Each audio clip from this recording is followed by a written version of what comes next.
ഹരികൃഷ്ണ പ്രഭു, ഞാൻ പാസ്വേഡ് ഇപ്പൊ ഇടാം. ക്ലെയിം ഹോസ്റ്റ് പാസ്വേഡ് ഇടാം.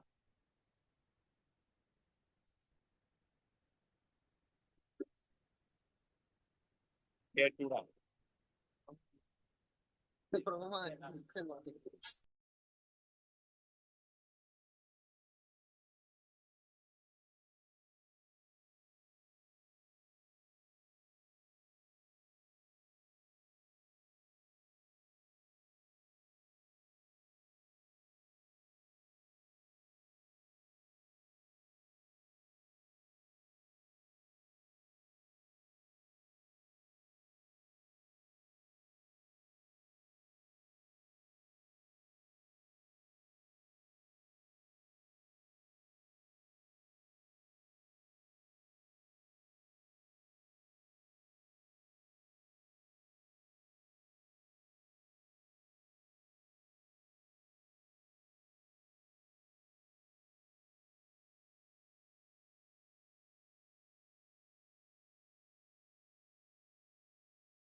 हरे रामा हरे रामा राम राम हरे हरे कृष्ण।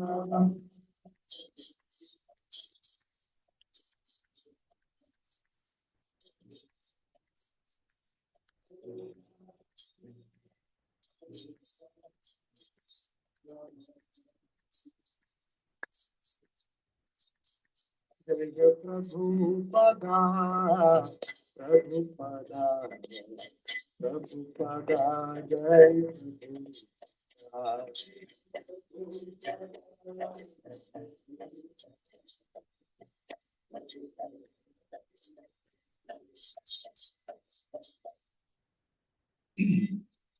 ओम ज्ञानतिमिरान्धस्य ज्ञानाञ्जनशलाकया चक्षुरुन्मीलितं येन तस्मै श्रीगुरवे नमः।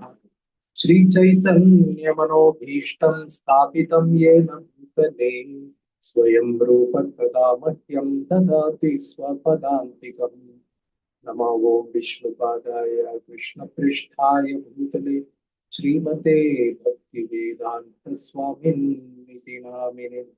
नमस्ते सरस्वते देवे गौरवाणी प्रचारिणे निर्विशेष शून्यवादी पाश्चात्य देशतारिणे।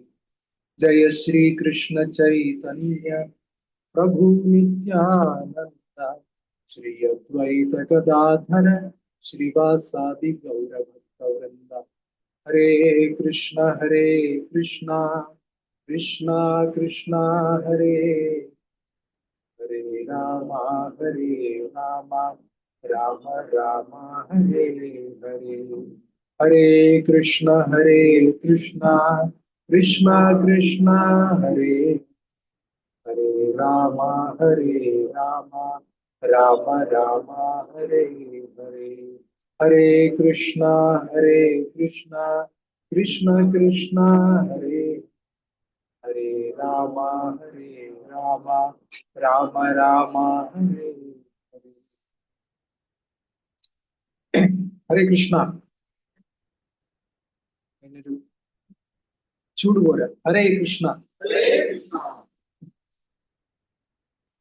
Reading from Shrimad Bhagavad Gita Malayalam.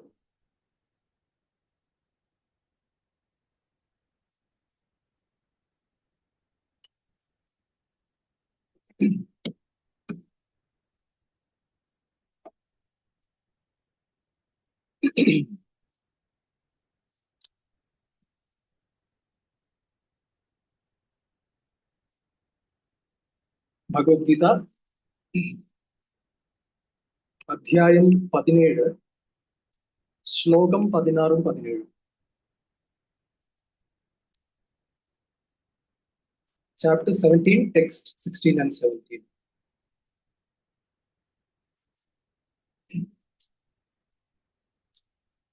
मन प्रसाद सौम्यत्वम् मन प्रसाद सौम्यत्वम् मौनम् आत्मविनिग्रहः मौनम् आत्मविनिग्रहः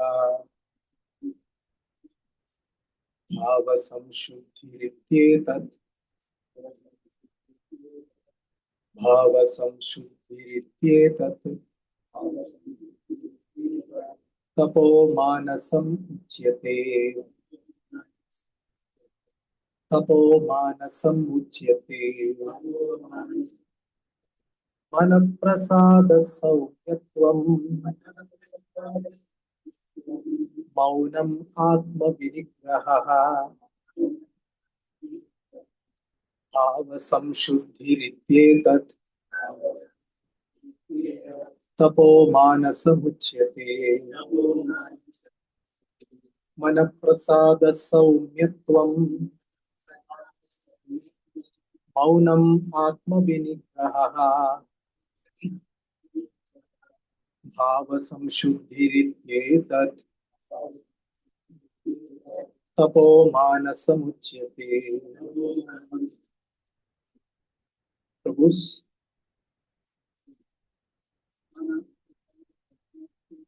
Manaprasada Samyakam.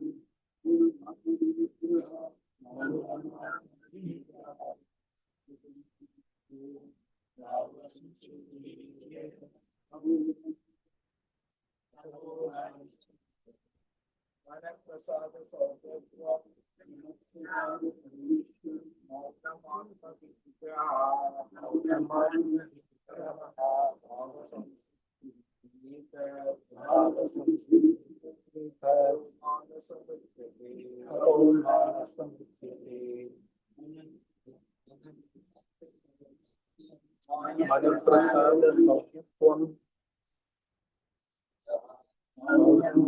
Vinigraha Bhava Samshuddhiriketa Tapo Manasamuchyate. Vaishnavis. Manaprasada Saumyatvam Maunamatma Vinigraha Bhava Samshuddhiriketa Tapo Manasamuchyate. Manaprasada Saumyatvam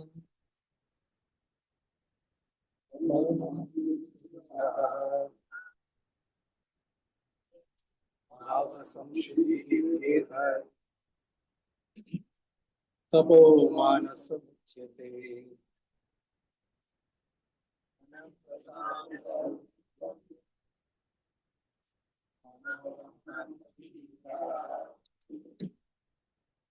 Samshuddhiriketa Tapo Manasamuchyate.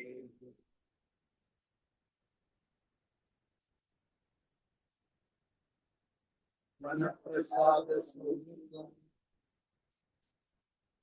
Maunamatma Vinigraha Bhava Samshuddhiriketa Tapo Manasamuchyate.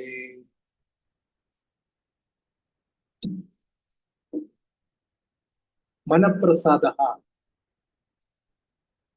Repeat you. Manaprasadam. സൗമ്യത്വം, മൃദുലമായ പെരുമാറ്റം, മൗനം, മൗനം, ആത്മവിനിഗ്രഹ, ആത്മസംയമനം, ഭാവസംശുദ്ധി, സ്വഭാവശുദ്ധി, ഇതി എന്നിവ, ഏതത്, ഇത്, മാനസം, മാനസമായ, തപഃ, തപസ്സെന്ന് ഉച്യത്തെ പറയപ്പെടും. വിവർത്തനവും ഭാവാർത്ഥവും നൽകിയിരിക്കുന്നത് ദിവ്യപൂജ്യ ശ്രീ ശ്രീമദ് അഭയ ചരണാരവിന്ദ ഭക്തിവേദാന്ത സ്വാമി ശ്രീല പ്രഭുപാദ് കി ജയ്. വിവർത്തനം: സംതൃപ്തി, സൗമ്യത, മൗനം, ആത്മസംയമനം, സ്വഭാവശുദ്ധി എന്നിവ മാനസികമായ തപസ്സിൽപ്പെടും. ഭാവാർത്ഥം: ഇന്ദ്രിയ ഭോഗങ്ങളിലുള്ള വിരക്തിയാണ് മാനസികമായ തപസ്. അന്യർക്ക് നന്മ ചെയ്യേണ്ടതിനെ പറ്റി എപ്പോഴും ചിന്തിക്കാൻ മനസ്സിനെ പ്രേരിപ്പിക്കുന്നു. ചിന്താ ഗൗരവമാണ് മനസ്സിന് ഉത്തമമായ പരിശീലനം. കൃഷ്ണാവബോധത്തിൽ നിന്ന് വ്യതിചലിക്കാൻ പാടില്ല.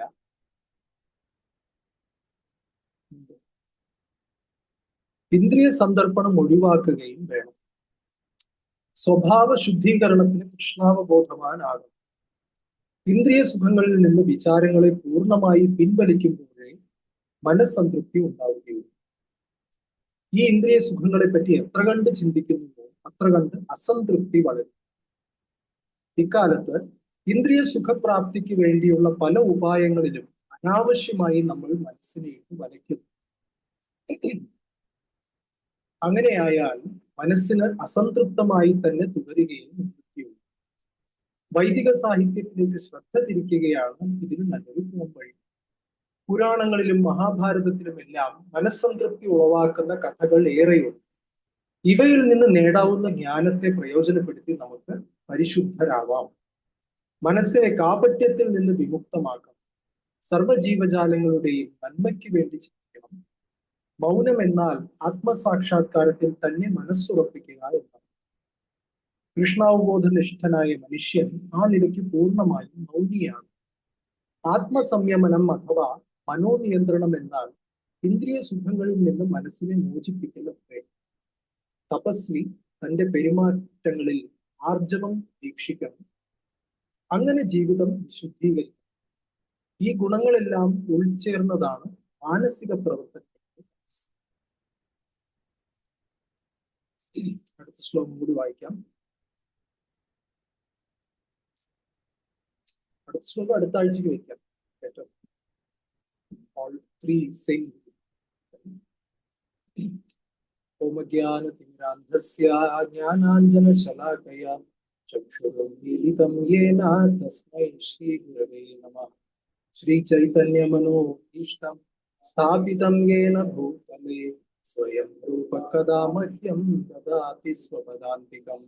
നമോ ഓം വിഷ്ണുപാദായ കൃഷ്ണപ്രേഷ്ഠായ ഭൂതലേ ശ്രീമതേ ഭക്തിവേദാന്ത സ്വാമിനേ.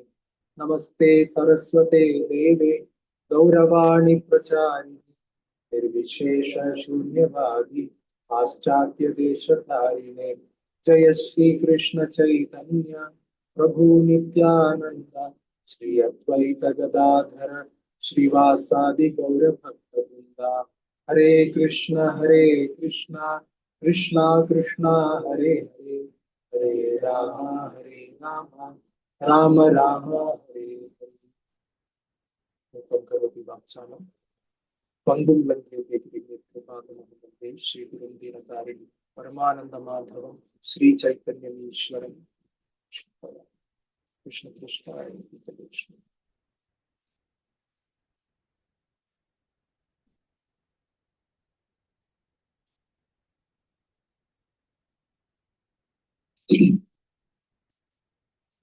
മനഃപ്രസാദ സൗമ്യത്വം മൗനം ആത്മവിനിഗ്രഹം ഭാവസംശുദ്ധിരിത്യേതത് തപോ മാനസമുച്യത്തെ.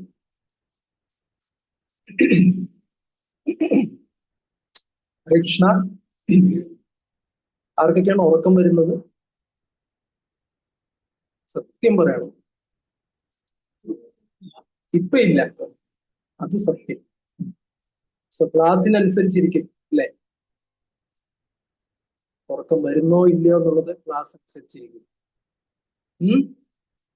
അങ്ങനെയല്ല, ചിലർ അത്രയും ദൂരെയാണ്, ഈ കാണാനേ പറ്റുന്നില്ല. ഉറങ്ങുന്നുണ്ടോ ഇല്ലയോ ഒന്നും കാണാൻ പറ്റുന്നില്ല, അത്രയും ദൂരെയാണ്. ഓക്കെ, ഇപ്പൊ ഇവിടെ ഭഗവത്ഗീതയുടെ 17-ാം അധ്യായമാണ് ഇത്. 18 അധ്യായങ്ങളോട് ഭഗവത്ഗീത സമ്പൂർണമാവുകയാണ്. അതൊരു അഡ്വാൻസ്ഡ് ടോപ്പിക്കാണ്. ഒരു പുതിയ ക്ലാസ്സിൽ എടുക്കേണ്ട ഒരു വിഷയമാണോ എന്നറിയില്ല. വാസ്തവത്തിൽ നമ്മൾ സൺഡേ പ്രോഗ്രാമിൽ എല്ലാ ശ്ലോകങ്ങളും വരി വരിയായിട്ട് എടുക്കണമെന്ന് നിർബന്ധമില്ല. മനസ്സിലായില്ല? നമുക്ക് ടോപ്പിക് വൈസ് ആണ് പല ക്ഷേത്രങ്ങളിലും ചെയ്യുന്നത്. ഒരു വിഷയം എടുത്തിട്ട് അതിന് ഉതകുന്ന ഒരു ശ്ലോകം അത് ചർച്ച ചെയ്യുക, അതാണ് ബെറ്റർ. എന്തായാലും ഇവിടെ പറഞ്ഞിരിക്കുന്നത് തപസ്യയെ കുറിച്ചാണ്. 14-ാം അധ്യായം മുതൽ ആദ്യത്തെ 12 അധ്യായങ്ങൾ വരെ ക്രമേണ ഭഗവാൻ, ആദ്യത്തെ 3 അധ്യായങ്ങൾ ഭഗവാൻ ഒന്നും തന്നെ കുറിച്ച് സംസാരിക്കുന്നില്ല. ആദ്യത്തെ അധ്യായം അർജുനന്റെ വിഷാദ യോഗമാണ് അല്ലെ? അർജുനൻ ദുഃഖിക്കുന്നതാണ്, യുദ്ധം ചെയ്യണോ വേണ്ടയോ എന്നൊരു കൺഫ്യൂഷൻ. അതിനുശേഷം 2-ാം അധ്യായം മുതൽ ഭഗവാൻ ആ ചോദ്യത്തിന് ഉത്തരം പറയുന്നതിന് മുൻപ് അടിസ്ഥാനം പറയുന്നു. അടിസ്ഥാനമായിട്ട് നമ്മൾ അറിയേണ്ടത് നമ്മൾ ശരീരമല്ല, ആത്മാവാണ് എന്നുള്ളത് ആദ്യം മനസ്സിലാക്കണം അല്ലെ? അതിന്റെ അടിസ്ഥാനത്തിലാണ് ബാക്കി നമ്മുടെ പ്രവൃത്തികളും നമ്മൾ ചെയ്യേണ്ടതും ചെയ്യാൻ പാടില്ലാത്തതൊക്കെ നിരൂപിക്കപ്പെടേണ്ടത്. അപ്പൊ അങ്ങനെ ക്രമേണ 2-3 അധ്യായങ്ങളിൽ കൃഷ്ണൻ അതിനെക്കുറിച്ച് പറയുന്നു. 4-ാം അധ്യായം വന്ന സമയത്ത് അർജുനൻ ഒരു സംശയം, കൃഷ്ണ താങ്കൾ ആരാണ്, ഇതൊക്കെ പറയാൻ താങ്കൾക്ക് എങ്ങനെയാണ് സാധിക്കുന്നത് എന്ന് ചോദിച്ചപ്പോ മാത്രമേ കൃഷ്ണൻ തന്നെ കുറിച്ച് പറയുന്നു. ഇല്ലേ? അതുവരെ ഭഗവാൻ തന്നെ കുറിച്ച് അഡ്വർടൈസ്മെന്റ് ചെയ്യുന്നില്ല. ഇല്ലേ? ഇന്ന് രാഷ്ട്രീയത്തിൽ അങ്ങനെയല്ല. ഒന്നും ചെയ്യാത്തവൻ പോലും ഞാൻ എന്തൊക്കെയോ ചെയ്യുന്നു എന്ന് പറഞ്ഞ് വിളംബരം ചെയ്യുകയാണ് ഇന്നത്തെ പതിവ്. പക്ഷെ ഭഗവാൻ അങ്ങനെയല്ല. 4-ാം അധ്യായം മുതൽ ക്രമേണ ഭഗവാൻ തന്നെ കുറിച്ച് പറഞ്ഞു തരും. അങ്ങനെ 7-ാം അധ്യായം, പിന്നെ 9-ാം അധ്യായത്തില് രാജഗുഹ്യ യോഗം, ഭഗവാനെ കുറിച്ചുള്ള ഏറ്റവും വലിയ രഹസ്യങ്ങളൊക്കെ ഭഗവാൻ അർജുനനോട് പറയും. പിന്നെ 10-ാം അധ്യായത്തിൽ ഭഗവാന്റെ തന്നെ സ്വന്തം ഐശ്വര്യങ്ങൾ ഭഗവാൻ പറയും. വിഭൂതി യോഗം. അല്ലെ? ഈ ലോകത്തിൽ എന്ത് ഭംഗിയുള്ളതോ അല്ലെങ്കിൽ വീര്യമുള്ളതോ ശക്തിമത്തായതോ ഒക്കെ കണ്ടു കഴിഞ്ഞാല് അതൊക്കെ എന്റെ ശക്തിയുടെ ചെറിയൊരു പ്രദർശനം മാത്രമാണ്, ചെറിയൊരു അംശം മാത്രമാണ്. അല്ലെ? അങ്ങനെ ഭഗവാൻ 10ാം അധ്യായത്തിൽ പറയുന്നു. 11-ാം അധ്യായത്തില് ഈ പറയുന്നതൊക്കെ വെറും വാക്കുകളാണോ? രണ്ട് സുഹൃത്തുക്കൾ തമ്മിൽ, കൃഷ്ണനും അർജുനനും സുഹൃത്തുക്കളാണ്. ആ സുഹൃത്തുക്കൾ തമ്മിലുള്ള വെറുതെ ഒരു സംഭാഷണമാണോ? ഇതിലൊക്കെ സത്യമുണ്ടോ? അർജുനൻ അതറിയാം, പക്ഷെ ലോകത്തിന് ഇത് സത്യമാണ്. ഈ സംസാരിച്ചുകൊണ്ടിരിക്കുന്ന ഒരു സാധാരണ മനുഷ്യനല്ല, പരമപുരുഷൻ ഭഗവാനാണ് എന്നതിനെ സ്ഥിരീകരിക്കാൻ വേണ്ടി വിശ്വരൂപം കാണിക്കാൻ പറയുന്നു. ഭഗവാൻ വിശ്വരൂപ ദർശനം നൽകുന്നു 11-ാം അധ്യായത്തില്. അതിനുശേഷം അർജുനൻ പറയുന്നു, കൃഷ്ണ ഈ രൂപം കാണുമ്പോൾ എനിക്കൊന്നും ചെയ്യാൻ പറ്റുന്നില്ല, എനിക്ക് ഭയപ്പാടാണ് ഉണ്ടാകുന്നത്. അല്ലെ? ഭഗവാനോട് നമുക്ക് ഭയം ഉണ്ടാകുകയാണോ ലക്ഷ്യം? സ്നേഹം ഉണ്ടാകുകയാണോ ലക്ഷ്യം? സ്നേഹം ഉണ്ടാകുകയാണ്. അപ്പൊ ഈ വിശ്വരൂപം കാണുമ്പോൾ എനിക്ക് ഭയപ്പാടാണ്, അടുത്ത് വരാൻ പറ്റുന്നില്ല എന്ന് പറഞ്ഞപ്പോഴേക്കും ഭഗവാൻ പറഞ്ഞു അത് ശരിയാണെന്ന് പറഞ്ഞിട്ട് ഭഗവാൻ ആ വിശ്വരൂപത്തിൽ നിന്ന് 4 കൈയുള്ള ചതുർഭുജ രൂപം ഭഗവാന് അർജുനന് ദർശനം കൊടുക്കുന്നു. അത് കഴിഞ്ഞിട്ട് പറയുന്നു സൗമ്യ വപുർ മഹാത്മാ. വീണ്ടും ഭഗവാൻ 2 കൈകളുള്ള ശ്രീകൃഷ്ണനായിട്ട് വീണ്ടും വീണ്ടും ദർശനം കൊടുക്കുന്നു. അപ്പൊ അർജുനൻ പറഞ്ഞു, ഇപ്പോഴാണ് എനിക്കൊരു സമാധാനമായത്. അല്ലെ? കൃഷ്ണനുമായിട്ട് നമുക്ക് ബന്ധപ്പെടാൻ സാധിക്കും. വിശ്വരൂപമായിട്ട് എങ്ങനെ ബന്ധപ്പെടും? ഒരു ഭക്തൻ പറഞ്ഞ പോലെ ഈ ഭഗവാൻ തിരുവനന്തപുരത്ത് നമുക്കറിയാം, ബില്വമംഗലം സ്വാമിയാർ ആദ്യം ഭഗവാനെ കണ്ടത് 18 കിലോമീറ്റർ ആയിരുന്നു ഭഗവാന്റെ നീളം ആ സമയത്ത്. തിരുവല്ലം എന്ന് പറഞ്ഞൊരു സ്ഥലമുണ്ട്, അവിടെയാണ് ഭഗവാന്റെ ശിരസ് ഉണ്ടായിരുന്നത്, പത്മനാഭസ്വാമിയുടെ. ഭഗവാന്റെ പാദം ഏകദേശം ഇന്നത്തെ ടെക്നോ പാർക്കൊക്കെ ഉള്ള സ്ഥലത്ത് തൃപ്പാദപുരം എന്നൊരു സ്ഥലമുണ്ട്, അവിടെയാണ് ഭഗവാന്റെ തൃപ്പാദങ്ങൾ ഉണ്ടായിരുന്നത്. നടുഭാഗമാണ് തിരുവനന്തപുരം പത്മനാഭസ്വാമി. ഇത്ര നീളമായിരുന്നു. അപ്പൊ വില്വമംഗലം ചോദിച്ചു, അല്ലയോ ഭഗവാനെ, ഇങ്ങനൊരു വിശ്വരൂപത്തിൽ പ്രത്യക്ഷപ്പെട്ടാല് എനിക്ക് എങ്ങനെ അങ്ങേ ആരാധിക്കാൻ പറ്റും? ഇല്ലേ? ഒരു മഞ്ഞപ്പട്ട് ഉടുത്തണമെങ്കിൽ എങ്ങനെ ചെയ്യാൻ പറ്റും? ഇല്ലേ? അവിടെയുള്ള ടെക്സ്റ്റൈൽസുകൾ എല്ലാ തുണിയും മേടിച്ചാലും മതിയാവില്ല. അപ്പൊ അതുകൊണ്ട് നമുക്ക് ആരാധിക്കാൻ പാകത്തിനൊന്ന് ചെറുതായി തരൂ എന്ന് പറഞ്ഞപ്പോ ഭഗവാൻ എന്ത് ചെയ്തു?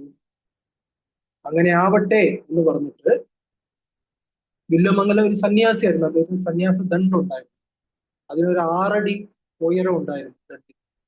അതിന്റെ 3 ഇരട്ടിയായിട്ട് ഞാൻ ചുരുങ്ങാം എന്ന് പറഞ്ഞ് ഭഗവാൻ അങ്ങനെ ചുരുങ്ങിയതാണ്. അതുകൊണ്ടാണ് 3 വാതിലിലൂടെ പത്മനാഭസ്വാമിയെ നമ്മൾ ദർശിക്കുന്നത്. അല്ലെ?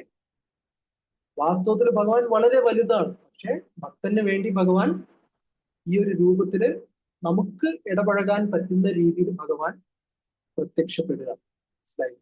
എന്നിട്ട് 12-ാം അധ്യായത്തിൽ ഭക്തി യോഗത്തെ കുറിച്ച് പറയുന്നു, എങ്ങനെ ഭഗവാനോട് ഭക്തി വളർത്താം എന്നുള്ളതിനെ കുറിച്ച് പറയുന്നു. 13-ാം അധ്യായം മുതൽ അങ്ങോട്ട് ഭക്തിയുടെ കൂടെ തന്നെ ഈ ലോകത്തിൽ നമ്മൾ എങ്ങനെ ജീവിക്കണം എന്ന് ഇല്ലേ? ഒരു സൈഡിൽ നമ്മൾ ഭക്തി ചെയ്യും, വേറൊരു സൈഡിൽ നമ്മൾ ഈ ലോകത്തിൽ ജീവിക്കാനും അതിനൊരു പ്രത്യേക നോളജ് വേണം, ഇല്ലേ?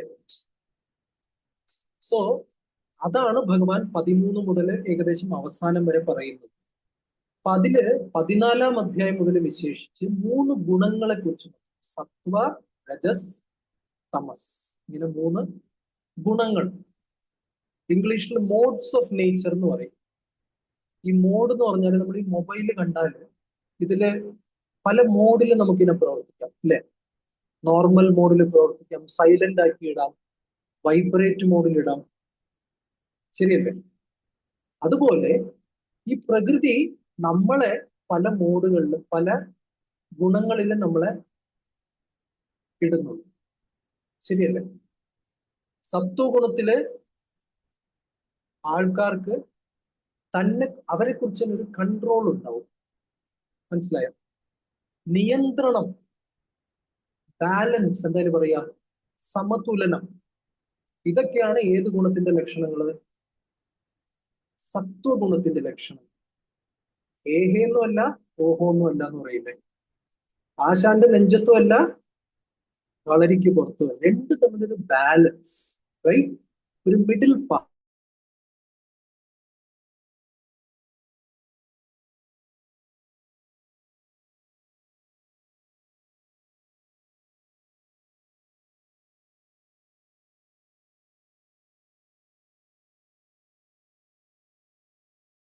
അനുഭവിച്ചിട്ടുണ്ട് രജോ ഗുണം ഉണ്ടോ?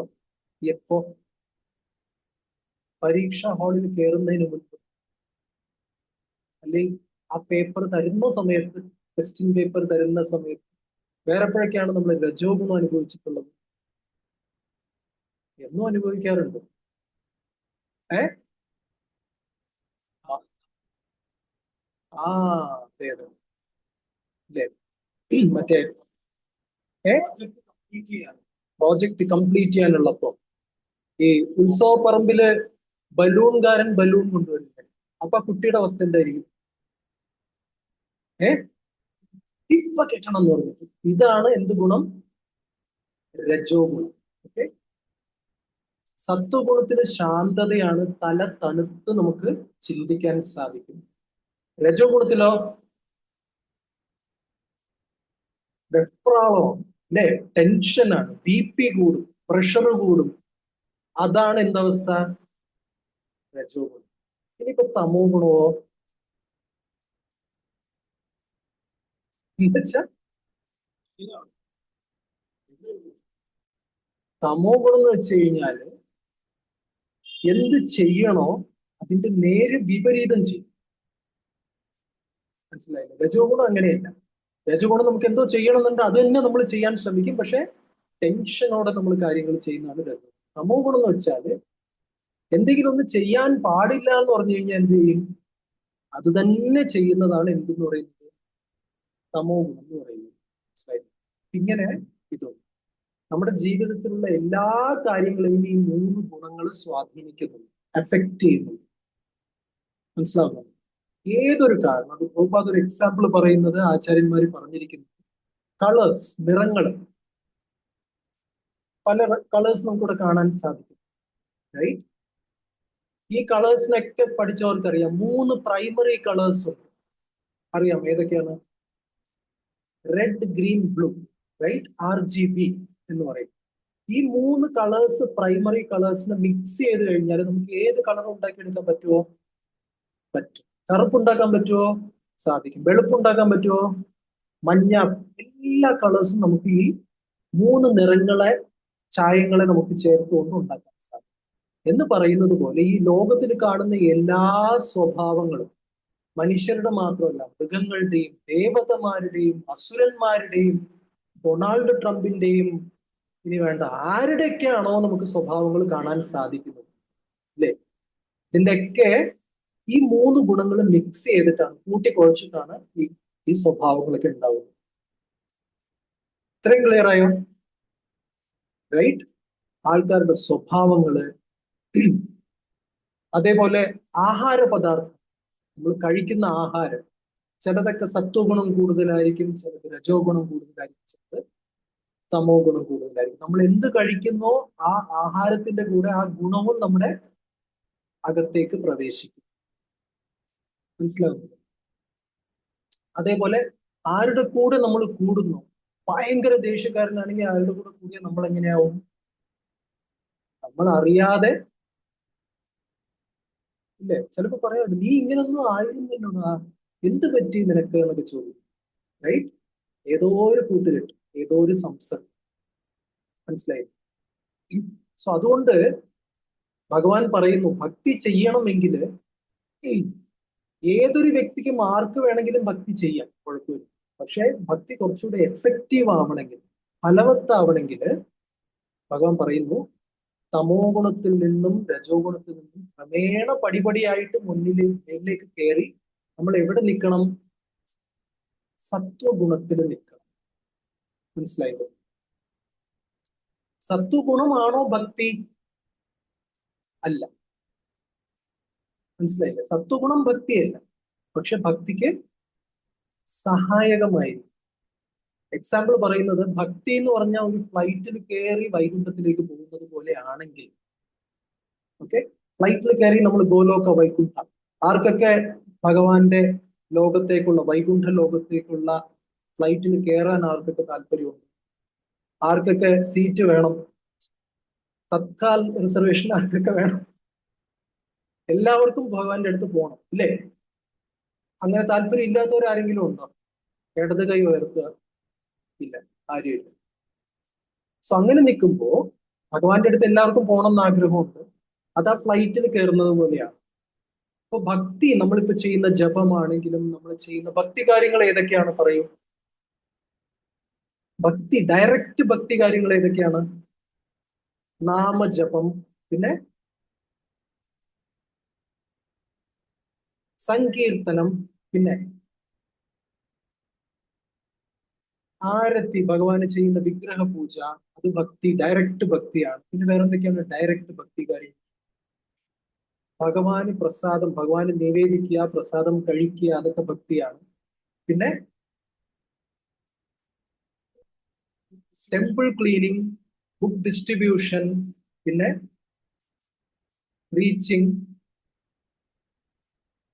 ആരും പറയാത്തൊരു കാര്യമുണ്ട്, ചെയ്തുകൊണ്ടിരിക്കുകയാണ്. എല്ലാം പറഞ്ഞു എല്ലാവരും, പക്ഷെ ഒരു കാര്യം മാത്രം പറഞ്ഞില്ല.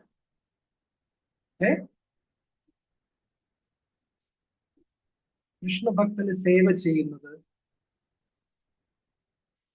റീഡിങ്, ഇതാരും പറഞ്ഞില്ല. അപ്പൊ പുസ്തകങ്ങൾ വായിക്കുക, പുസ്തകങ്ങൾ ചർച്ച ചെയ്യുക, ഈ ശ്രവണം, ക്ലാസ് കേൾക്കുക, അതെന്താരും പറയാത്ത? അത് ഭക്തിയല്ലേ? അവിടെ നിന്നാണ് തുടങ്ങേണ്ടത്, ബാക്കിയൊക്കെ പിന്നീട്.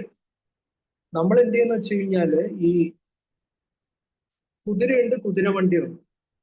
കുതിരവണ്ടിയുടെ മുമ്പിൽ കുതിര നിൽക്കണോ, പുറകിൽ നിൽക്കണോ? എവിടെ നിൽക്കണം? കുതിര മുന്നിൽ ഉണ്ടാവണം, വണ്ടി വലിക്കണം, അല്ലേ? എന്ന് പറയുന്നത് പോലെ നവവിധ ഭക്തി ഉണ്ടല്ലോ, അതിൽ ആദ്യത്തെ ഏതാണ്? ശ്രവണം. അത് കുതിരയെ പോലെയാണ്.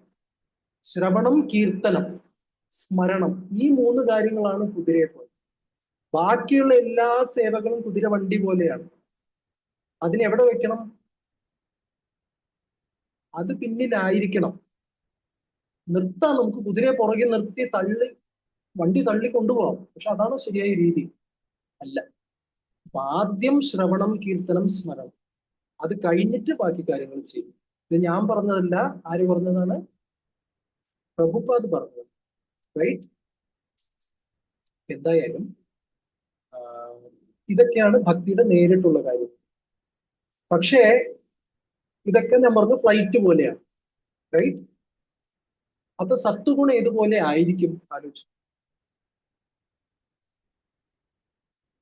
ഭക്തി ഫ്ലൈറ്റിൽ കയറി ഭഗവാന്റെ അടുത്തേക്ക് പോകുന്നത് പോലെയാണ്. സത്വഗുണം എന്ന് പറഞ്ഞാൽ എന്തായിരിക്കും? ടിക്കറ്റ് എയർപോർട്ടിൽ പോകുന്നത് പോലെയാണ്. മനസ്സിലായോ? നമുക്ക് ഇവിടുന്ന് ബോംബെക്ക് പോകണം, ഫോർ എക്സാമ്പിൾ. റൈറ്റ്? അല്ലെങ്കിൽ ഇവിടുന്ന് വൃന്ദാവനത്തിലേക്ക് പോകണം. ഡൽഹി ഇറങ്ങിയാണ് ഫ്ലൈറ്റിൽ പോകുന്നത്.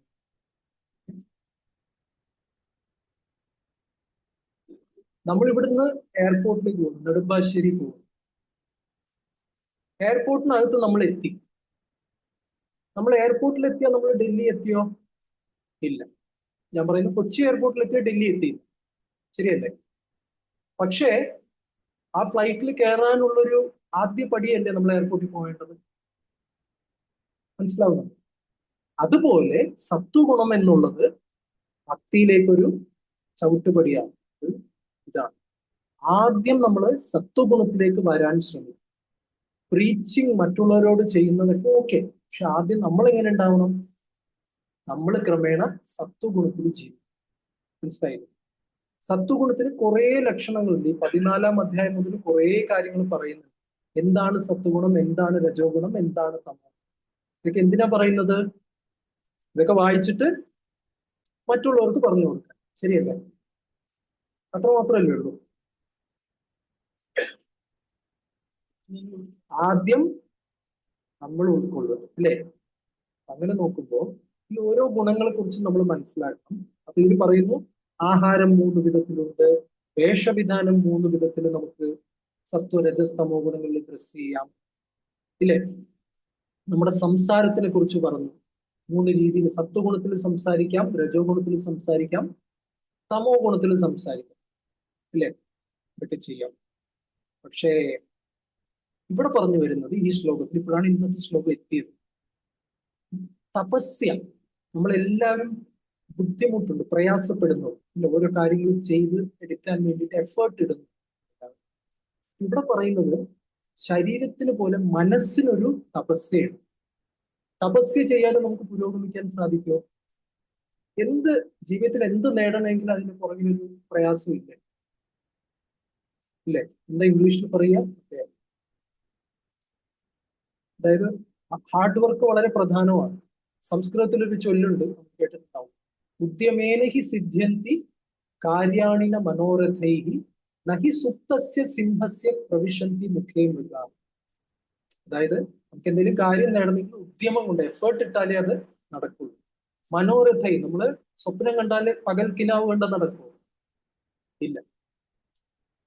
എന്നിട്ട് പറയുന്നു നഹി സുപ്തസ്യ സിംഹസ്യ, ഉറങ്ങിക്കൊണ്ടിരിക്കുന്ന സിംഹത്തിന്റെ വായില് മാൻ വന്നിട്ട് പറയോ, സാർ ഞാൻ ഇവിടെ ഉണ്ട്, പ്രസന്റ് സാർ, വായ തുറക്കൂ, ഞാൻ അകത്ത് കയറാന്ന് പറഞ്ഞ് മാൻ എപ്പോഴെങ്കിലും പറയോ? ഇല്ല. കാട്ടിലെ രാജാവാണ്, ഇല്ലേ? ആര്? സിംഹം. കാട്ടിലെ രാജാവാണെന്ന് പറഞ്ഞിട്ട് അതിന് ഫ്രീ ആയിട്ട് ഫുഡ് കിട്ടുമോ? ഇല്ല. എന്ത് ചെയ്യണം? Even the lion has to work, അല്ലേ? സിംഹമാണെങ്കിലും വർക്ക് ചെയ്യണം. മനസ്സിലായില്ലോ? അതുകൊണ്ട് ഹാർഡ് വർക്ക് പ്രധാനമാണ്.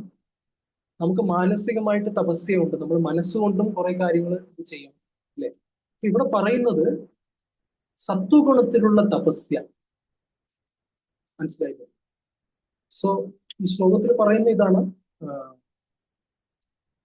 16-ാമത്തെ ശ്ലോകം, 17, 18, 19 ഒക്കെ വായിച്ചാല് സത്വഗുണത്തിലുള്ള തപസ്യ ഏത്, രജോ ഗുണത്തിലുള്ള തപസ്യ ഏത്, തമോ ഗുണത്തിലുള്ള തപസ്യ ഏത് എന്ന് പറയാറുണ്ട്.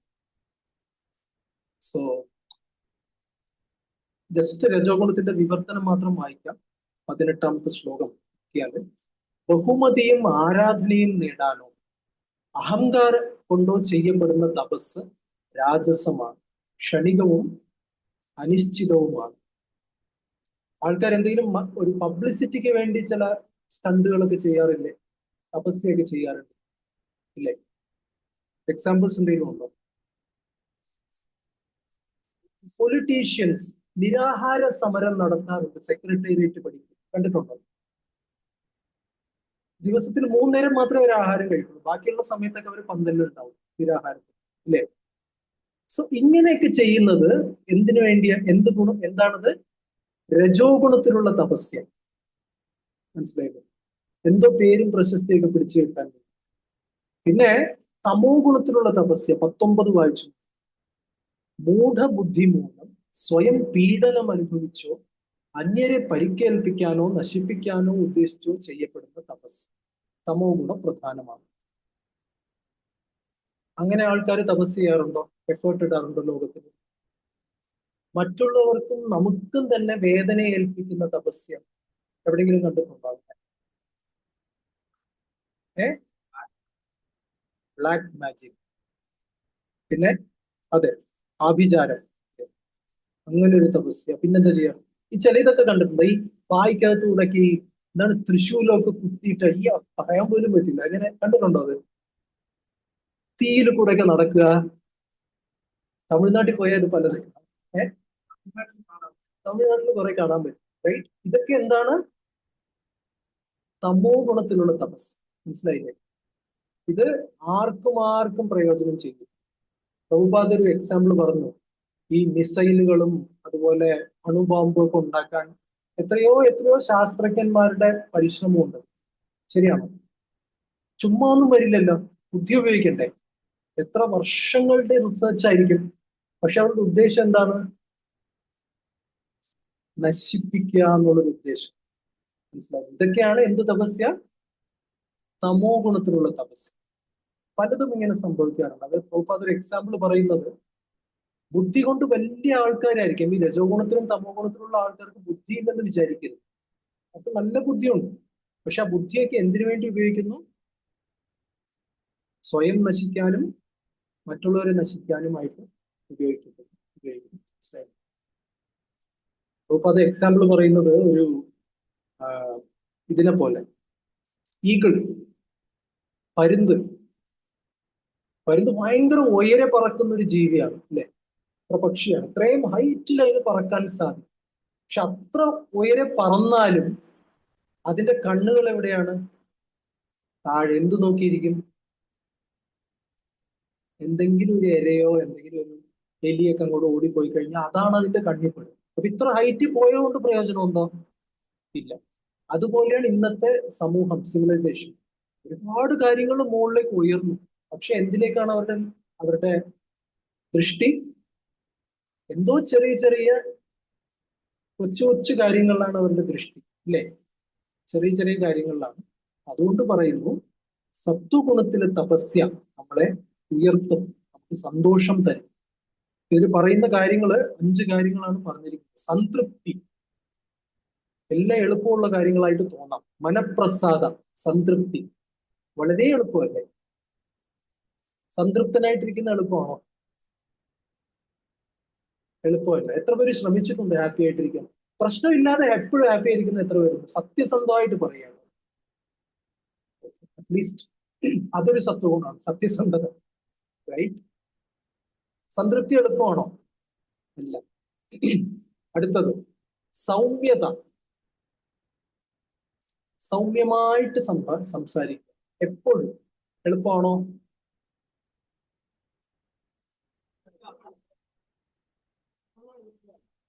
എപ്പോഴും എളുപ്പമല്ല. അതാണ്, ചിലപ്പോഴൊക്കെ എളുപ്പമായിരിക്കും, അത് എല്ലാവർക്കും എളുപ്പമായിരിക്കും. പക്ഷെ കാര്യത്തിനോട് അടുത്ത് വരുമ്പോ ഒരാള് മറ്റേ ഇത് പറഞ്ഞ പോലെ ഉറക്ക മൈക്കിൽ വെച്ചു ശബ്ദ മലിനീകരണം തടയുക എന്ന് പറഞ്ഞിട്ട്, മനസ്സിലായില്ലേ? ദേഷ്യം വന്നു എന്ന് പറയുന്ന പോലെ സൗമ്യമായിട്ടിരിക്കാൻ എളുപ്പമല്ല, ഭയങ്കര ഡിഫിക്കൽട്ടാണ്. നമുക്ക് എല്ലാവർക്കും ഒരു ഫ്യൂസ് ഉണ്ട്. ആ ഒരു മറ്റേ പടക്കത്തിന്റെ തിരി പോലെ. ചിലതൊക്കെ ഈ ഓലപ്പടക്കം പണ്ടത്തെ ഇപ്പൊ ഉണ്ടോ? ഉണ്ട്. പൊട്ടിക്കാറുണ്ടോ വിഷുവിന്? ഉണ്ട്. ഇല്ല. ബാല്യകാലമൊക്കെ നഷ്ടപ്പെട്ടില്ല. മേടിച്ച് പൊട്ടിക്കും അടുത്ത വിഷുവിന്.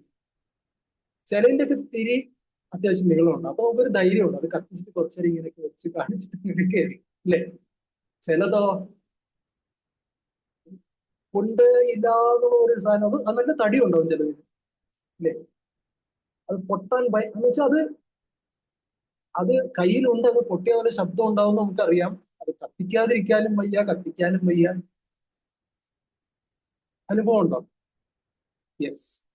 അതുപോലെ നമുക്ക് എല്ലാവർക്കും പൊട്ടിത്തെറിക്കാൻ ഒരു ലിമിറ്റ് ഉണ്ട്, റൈറ്റ്? അതുവരെ നമ്മൾ മാന്യന്മാരായിരിക്കും. അത് കഴിഞ്ഞാൽ എന്ത് സംഭവിക്കും? പിന്നെ എന്താണ്? ഉഗ്ര അവതാരമായിരിക്കും അതിനുശേഷം, അല്ലെ? മനഃപ്രസാദ സൗമ്യത്വം. മൗനം എളുപ്പമാണോ? മിണ്ടാതെ ഇരിക്കുക എളുപ്പമാണോ? ഒട്ടുമേ അല്ല, ഭയങ്കര ബുദ്ധിമുട്ടാണ്. ആത്മസംയമനം, കൺട്രോൾ ചെയ്യുക നമ്മൾ തന്നെ. എളുപ്പമാണോ? ഒന്നുമല്ല. നമ്മൾ വേണ്ടാത്ത സമയത്ത് വേണ്ടാത്തത് സംസാരിച്ച ശേഷം എന്തിനോ നമ്മൾ സംസാരിച്ചേന്ന് പറഞ്ഞിട്ട് ആദ്യം നമ്മൾ സംസാരിക്കാൻ വേണ്ടാത്തത് സംസാരിക്കാൻ പ്രേരിപ്പിച്ചത് ആരാ? നമ്മുടെ മനസ്സ്. അതേ മനസ്സ് തന്നെ വീണ്ടും എന്ത് പറയും? എന്നാൽ എന്തിന് നീ അത് സംസാരിച്ചു? പ്രേരിപ്പിച്ചത് ആരാണ്? പിന്നെ അവസാനം നമ്മൾ കുറ്റപ്പെടുത്തുന്ന ആരാണ്? മനസ്സ്. രാവിലെ നമ്മൾ അലാറം വെക്കും അല്ലെ? എത്ര മണിക്ക്?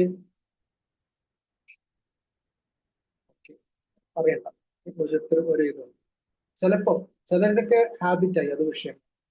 നമ്മൾ അലാറം വെക്കും, എന്നിട്ട്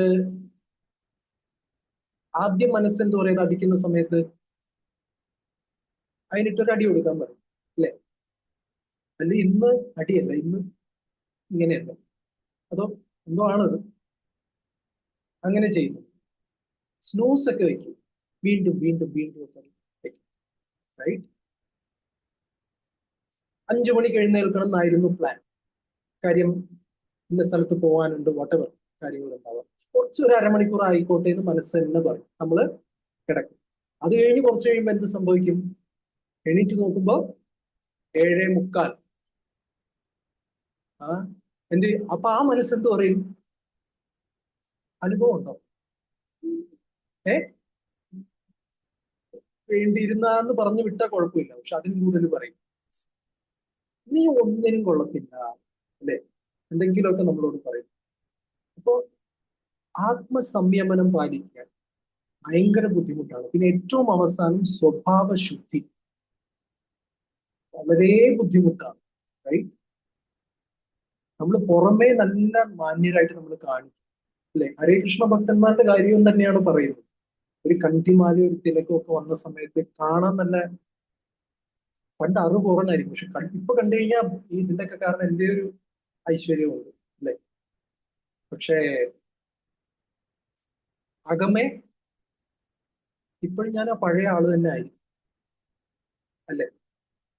അപ്പൊ അതുകൊണ്ട് ഇത് ശരിയാക്കി എടുക്കുക എന്നുള്ളത് ഭക്തിയുടെ ഒരു പ്രധാന ഭാഗമാണ്. എളുപ്പമേ അല്ല, പക്ഷെ അത് ശരിയാക്കി എടുക്കുക. പ്രഭുപാദിന്റെ ലൈഫിൽ നോക്കിയാൽ ഈ എല്ലാ ലക്ഷണങ്ങളും നമുക്ക് പെർഫെക്റ്റ് ആയിട്ട് കാണാൻ സാധിക്കും ഇല്ലേ? സംതൃപ്തി.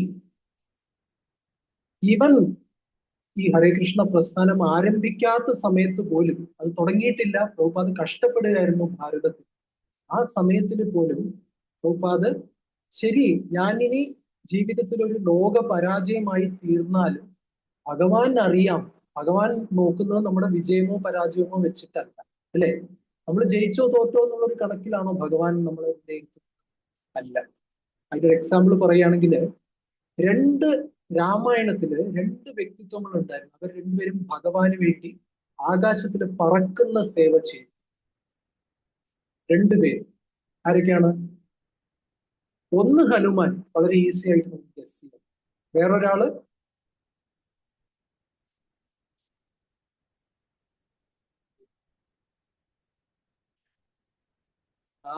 ജടായു അല്ലേ?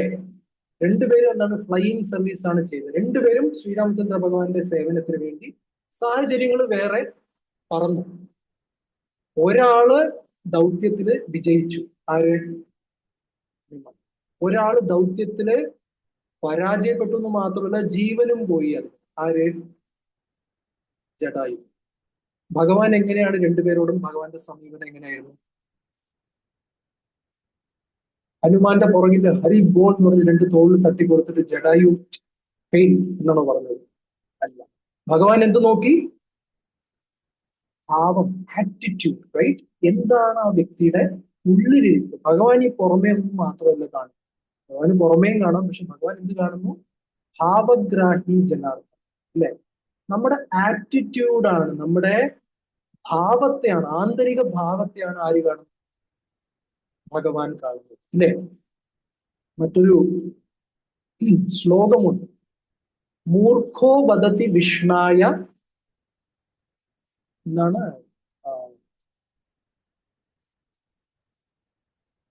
പണ്ഡിതോ വിഷ്ണവേ ഉഭയോസ്തു ഫലം ഏകം ഭാവഗ്രാഹി ജനാർദ്ദന. ഇതാണ് ആ ശ്ലോകം. അതായത് ഒരു സംസ്കൃതം ജ്ഞാനമൊന്നും ഇല്ലാത്തൊരു വ്യക്തി വിഷ്ണുവിന് നമസ്കാരം എന്ന് പറയുമ്പോൾ നമ്മൾ ഓം വിഷ്ണവേ നമഃ എന്നാണ് പറയാറ്, അല്ലെ? രാമായ നമഃ എന്ന് പറയും. പക്ഷെ വിഷ്ണുവിനോട് എങ്ങനെ പറയും? വിഷ്ണവേ നമഃ. ശരിയല്ലേ? ഗുരുവിനോട് ഗുരവേ നമഃ എന്നാണ് പറയുക. അല്ലാതെ രാമന് രാമായ എന്നായതുകൊണ്ട് ഗുരുവിന് ഗുരായ എന്ന് പറയുമോ? ഇല്ല. വിഷ്ണുവിന് വിഷ്ണായ എന്ന് പറയുമോ? ഇല്ല. പക്ഷെ സപ്പോസ് ഒരാൾ അറിവില്ലാത്തൊരു മനുഷ്യൻ ഓം വിഷ്ണായ നമഃ എന്ന് പറഞ്ഞുകൊണ്ടിരിക്കട്ടെ, പണ്ഡിതന്മാര് കളിയാക്കും, അല്ലെ? അവർ ഇയാൾക്ക് എന്താ വിവരമില്ലാതെ ഇങ്ങനെ പറയുന്നു, പുച്ഛിക്കും. അപ്പൊ പറയുന്നു മൂർഖോ വദതി വിഷ്ണായ. ഒരു മൂർഖൻ ചിലപ്പോ അങ്ങനെ പറയും, ഒരു പണ്ഡിതൻ ചിലപ്പോ വിഷ്ണവേ കറക്റ്റ് ആയിട്ട് പറയും, അല്ലെ? ഉഭയോസ്തു ഫലം ഏകം. രണ്ടുപേർക്കും ഒരേ ഫലം കിട്ടും.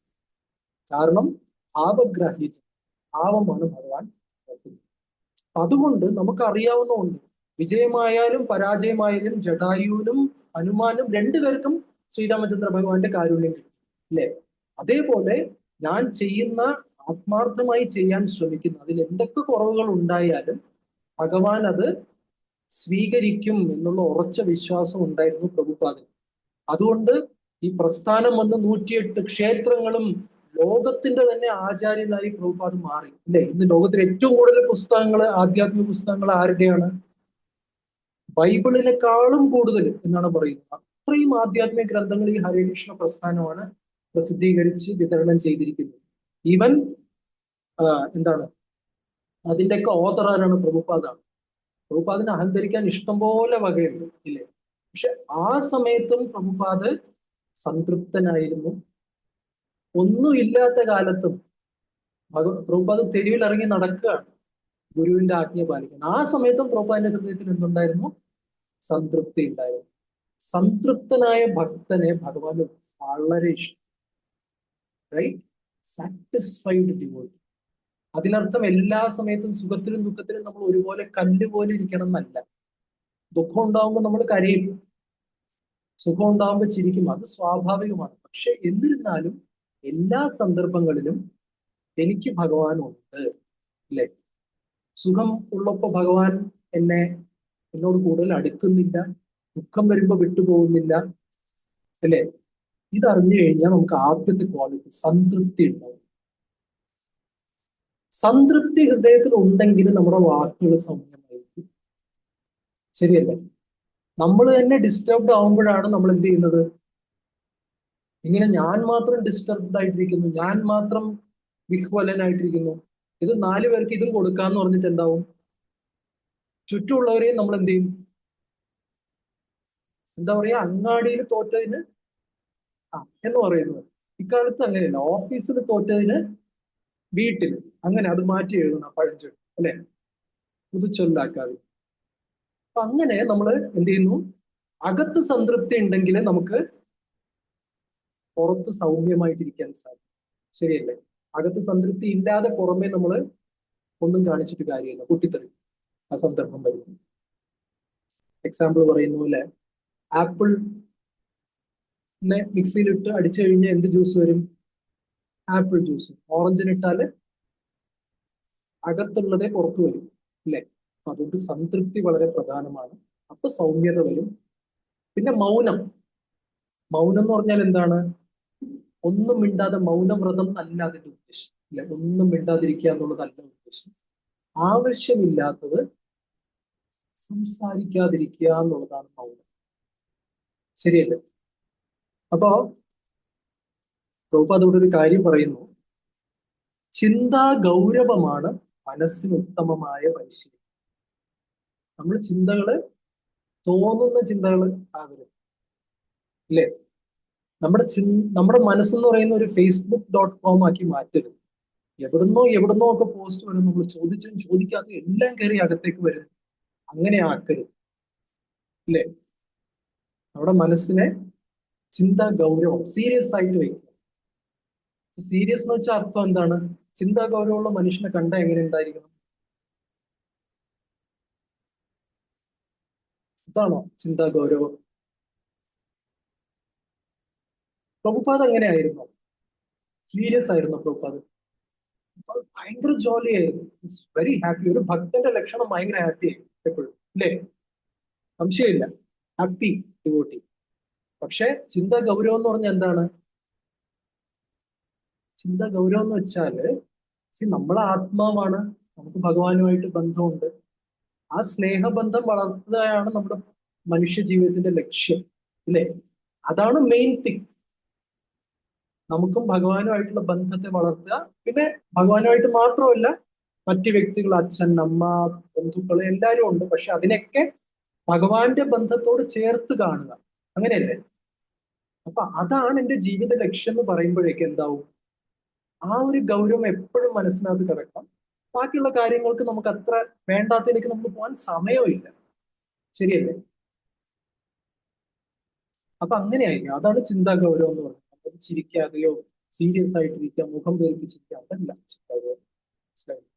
അങ്ങനെ ചെയ്യുമ്പോൾ മൗനമായി ആത്മസംയമനം നമ്മള് ഇതായി. ആത്മസംയമനത്തിന്റെ എക്സാമ്പിൾ പറയുകയാണെങ്കിൽ, എത്ര പേർക്ക് സൈക്കിൾ ഓടിക്കാൻ അറിയാം? സൈക്കിൾ ബാലൻസ് ഉള്ളവരാരൊക്കെയുണ്ട്? ഓക്കെ, എല്ലാവരും.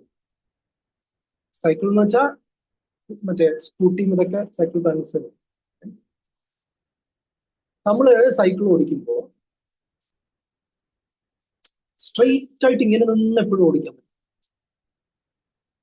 ചിലപ്പോൾ അങ്ങോട്ടും ഇങ്ങോട്ടും ചെരിച്ചു ഓടിക്കേണ്ടി വരുമോ? എപ്പോ? എന്താ? Gutter, gutter. ഓക്കെ, ഗട്ടർ കാണുമ്പോൾ അത് ആ രീതിയിൽ ആലോചിച്ചു. ശരിയാണ്. പിന്നെ വേറെ എപ്പോഴാണ് നമുക്കൊന്ന് ചെരിഞ്ഞു ഓടിക്കേണ്ടിയൊക്കെ വരുന്നത്? ആ അല്ല, അതൊക്കെ. പക്ഷെ ഏത് സാഹചര്യങ്ങൾക്കാണ് നമുക്ക് സ്ട്രെയിറ്റ് പോകാൻ പറ്റില്ലല്ലോ. ടേണിങ് ഉള്ളപ്പോ നമ്മളൊന്ന് ചെരിഞ്ഞു കൊടുക്കണം, ഇല്ലേ? പിന്നെ ട്രാഫിക് ഒക്കെ ഉള്ളപ്പോ ഇങ്ങനെ എങ്ങനെയൊക്കെ പോകേണ്ടി വരും, റൈറ്റ്? അപ്പോ ആത്മസംയമനം, ബാലൻസ് എന്ന് പറഞ്ഞു കഴിഞ്ഞാല് അങ്ങോട്ടും ഇങ്ങോട്ടും ശരിയാതെ ഇങ്ങനെ വടി പോലെ നിൽക്കുക എന്നുള്ളതല്ല, ഈ ട്രൈപോഡ് പോലെ നിൽക്കുന്നതല്ല ബാലൻസ്. ട്രൈപോഡിന് സാധിക്കും, ജീവിതത്തിൽ അത് സാധിക്കില്ല, അല്ലെ? കുറച്ച് അങ്ങോട്ടും ഇങ്ങോട്ടൊക്കെ ചെരിഞ്ഞു കൊടുക്കേണ്ടി വരുമോ? വേണ്ടി വരും, ചെയ്തേ പറ്റും, റൈറ്റ്? അതാണ് ജീവിതം. ജീവിതത്തില് വഴിത്തിരിവുകൾ ഉണ്ടാവും. തിരിയുന്നതനുസരിച്ച് നമുക്ക് സാഹചര്യങ്ങൾ, മാറുന്ന സാഹചര്യങ്ങൾ നമ്മൾ അഡാപ്റ്റ് ചെയ്യണം, റൈറ്റ്? സോ അങ്ങനെ ഇരിക്കുമ്പോ എത്ര ചെരിയണം? ഒരുപാട് ചെരിഞ്ഞു കഴിഞ്ഞാൽ എന്ത് സംഭവിക്കും? ദാ കിടക്കും, അല്ലെ? തീർന്നു. പിന്നെ ബർണോൾ ഇടണം. പക്ഷെ ചെരിയാതിരിക്കാനും പറ്റും, റൈറ്റ്? അപ്പൊ അതൊരു ആർട്ടാണ് ബാലൻസ് എന്ന് പറയുന്നത്, ആത്മസംയമനം എന്ന് പറയുന്നത്. ഓക്കെ, ഇനി ഒരു ചോദ്യം. സൈക്കിള് ബാലൻസ് ചെയ്യാൻ അങ്ങോട്ടും ഇങ്ങോട്ടും നമുക്ക് വേണ്ട പോലെ ചെരിഞ്ഞ് പിന്നെ തിരിച്ചു കയറാൻ പറ്റുന്നു. ഒരു പ്രധാന ഘടകം എന്താണെന്നറിയാം? അത് ചെയ്യാൻ നമ്മളെ കൊണ്ട് സാധിക്കുന്നത്, ആ സൈക്കിൾ എന്തുകൊണ്ട് നമുക്ക് ബാലൻസ് ചെയ്യാൻ സാധിക്കുന്നു? ഏ അല്ല, മനസ്സിന്റെ അല്ല, ട്രാവലർ, ഗ്രാവിറ്റിയോ. ഗ്രാവിറ്റി നമ്മൾ താഴെ പിടിച്ചിടാൻ നോക്കുകയല്ലേ? സൈക്കിൾ മുന്നോട്ട് പോയിക്കൊണ്ടിരിക്കുകയാണ്, അല്ലെ? ഒരു ഫോർവേഡ് മൂവ്മെന്റ് ഇല്ലേ? സ്ലോ സൈക്കിൾ റേസ് കണ്ടിട്ടുണ്ടോ? ട്രൈ ചെയ്തിട്ടുണ്ടോ? എളുപ്പമാണോ? കണ്ടിട്ടില്ലേ? സ്ലോ സൈക്കിൾ റേസ് എളുപ്പമല്ല. എന്തുകൊണ്ട്? ഫോർവേഡ് മൂവ്മെന്റ് ഇല്ലാതെ നമ്മൾ ബാലൻസ് ചെയ്യാൻ നോക്കുക. നടക്കുമോ? നടക്കും. ചെറിയ ചെറിയ മൂവ്മെന്റ് എങ്കിലും വേണം, അല്ലെങ്കിൽ വീണ് പോകും. ഒരുവിധം നല്ല സ്പീഡില്, ഒരു മാനേജബിൾ സ്പീഡിൽ പോകുമ്പോൾ ബാലൻസ് ചെയ്യാൻ എളുപ്പമല്ലേ? എന്ന് പറയുന്ന പോലെ നമ്മുടെ ജീവിതത്തിൽ നമ്മുടെ ലക്ഷ്യം ഇതാണ്, കൃഷ്ണഭക്തിയാണെന്ന് പറഞ്ഞ് മനസ്സിലാക്കി ആ ഡയറക്ഷനിലേക്ക് മൂവ്മെന്റ് നമ്മൾ ഡെയിലി നമ്മൾ ചെയ്യുന്നുണ്ട്. മനസ്സിലായോ? 2 P ആണ് പറഞ്ഞിരിക്കുന്നത്. 2 P നമ്മുടെ ലൈഫിൽ വേണം. ഒന്ന് പർപ്പസ്, നമുക്കൊരു ലക്ഷ്യബോധം വേണം. പർപ്പസ് മാത്രം ഉണ്ടായാൽ പോരാ, ആ പർപ്പസിലേക്ക് എന്ത് വേണം? രണ്ടാമത്തെ P എന്തായിരിക്കും? അല്ല, ഇംഗ്ലീഷ് P ആണ്. പ്രാർത്ഥന മലയാളം. പ്രോഗ്രസ്. ആരാ പറഞ്ഞേ? Very good. പ്രഭുനൊരു പരീക്ഷണം. Thank you. ഇതുപോലെ എനർജി. ഓക്കെ, നിർത്താം.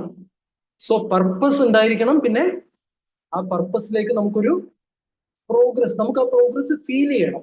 ഫീൽ ചെയ്തില്ലെങ്കിൽ എന്താവും? ഞാൻ വരുന്നു, വർഷങ്ങളായിട്ട് ഇവിടെ വരുന്നു, ഹരേ കൃഷ്ണ ജപിക്കുന്നു, ഈ കിണറ്റിൽ നിന്ന് വെള്ളം കോരുന്ന പോലെയാണ് ഈ മാല. അങ്ങനെ ഒരു ബോറിംഗ് ആയി പോയി കഴിഞ്ഞാൽ എന്ത് സംഭവിക്കും? നമുക്കൊരു പ്രോഗ്രസ് ഫീൽ ചെയ്യില്ല. അപ്പൊ നമുക്ക് എന്തുണ്ടാവില്ല? ഈ സൈക്കിളിന്റെ ഫോർവേഡ് മൂവ്മെന്റ് ഉണ്ടാവില്ല. അപ്പൊ ബാലൻസ് ചെയ്യാൻ എന്താവും? ബുദ്ധിമുട്ടാവും, വീഴും. മനസ്സിലായോ? അപ്പൊ അതുകൊണ്ട് നമുക്ക് എന്തുണ്ടാവണം? എപ്പോഴും നമ്മൾ കൃഷ്ണനിലേക്ക്, ഭക്തിയിലേക്ക്, ഈ പറയുന്ന സത്വഗുണം മാത്രമല്ല, അവിടുന്ന് നമ്മൾ ഫ്ലൈറ്റിൽ കയറി പോകും, ആ ഒരു ലക്ഷ്യം നമുക്ക് എപ്പോഴും അതിലേക്ക് നമ്മൾ ചെറുതാണെങ്കിൽ പോലും നമ്മൾ കുറച്ച് കുറച്ച് പ്രോഗ്രസ് ചെയ്യണം. പ്രോഗ്രസ് ഇല്ലെങ്കിൽ നമ്മൾ ചോദിക്കണം, എന്ത് ചെയ്യണം, we should be concerned about it, right? എന്നിട്ട് നമ്മൾ നെക്സ്റ്റ് സ്റ്റെപ്സ് എടുക്കും. അപ്പൊ ആ സൈക്കിൾ മുന്നോട്ട് പോയി കഴിഞ്ഞാൽ നമുക്ക് ആത്മസംയമനം നന്നായിട്ട്. പിന്നെ ലാസ്റ്റ് പോയിന്റ് സ്വഭാവശുദ്ധി, പ്യൂരിഫിക്കേഷൻ, റൈറ്റ്? ഈ ലോകത്തിൽ പ്യുവർ ആയിട്ടുള്ള തിങ്സിനൊക്കെ വില കൂടുതലായി. ശരിയാണോ? എന്തൊക്കെയാണ് ഉദാഹരണങ്ങൾ? പരിശുദ്ധി കൂടുന്തോറും അതിന്റെ മൂല്യം കൂടും. ഡയമണ്ട്, അതിന് വില കൂടുതൽ. പിന്നെ വേറെന്തൊക്കെയാണ്? സ്വർണം, എല്ലാരും ജ്വല്ലറിക്കാരാണല്ലോ, വേറെ എക്സാമ്പിൾസ് ഒക്കെ ഇല്ലേ? വാട്ടർ, ഓക്കെ, പ്യുവർ വാട്ടർ, മറ്റേ ഹിമാലയൻ എന്നൊക്കെ പറഞ്ഞിട്ട് വരുന്ന വെള്ളത്തിന് ലിറ്ററിന് വില. വേറെന്താണ്? എയർ. ഇപ്പൊ ഇന്ന് ഡൽഹിയിലൊക്കെ പോയാല് എയറിന് ഇതുണ്ടെന്നറിയാമോ? ലൈക് സം വെസ്റ്റേൺ കൺട്രീസിലുണ്ട് ഓക്സിജൻ പോഡ് എന്ന് പറഞ്ഞിട്ടൊരു സംഭവം. നമ്മുടെ പണ്ടത്തെ ടെലിഫോൺ ബൂത്ത് പോലെ അതിനകത്ത് പോയി കഴിഞ്ഞാൽ ശുദ്ധവായു ശ്വസിക്കാം. അതിന് മിനിറ്റിന് ഇത്ര ഡോളർ എന്ന് വെച്ച് കണക്ക് കൊടുക്കണം.